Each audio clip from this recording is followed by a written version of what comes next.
akong mag-aaral. Ulila na'y alila pa.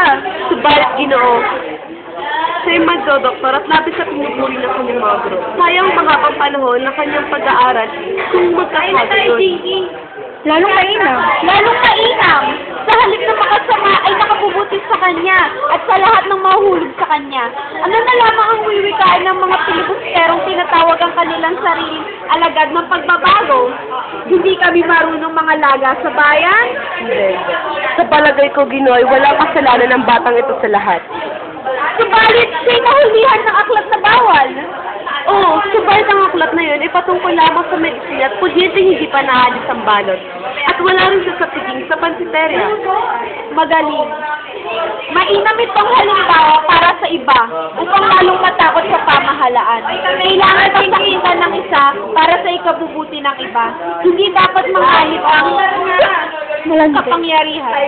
Ngunit di po ba ito wala ng pananagutan? Ay, Paul! Bakit ako matatakot? Sakali mang makagawa ng paraan ang ulilay, kailangan pa itong idaan sa ministeryo. Ang humirang sa akin ay napalitan na, para para dito.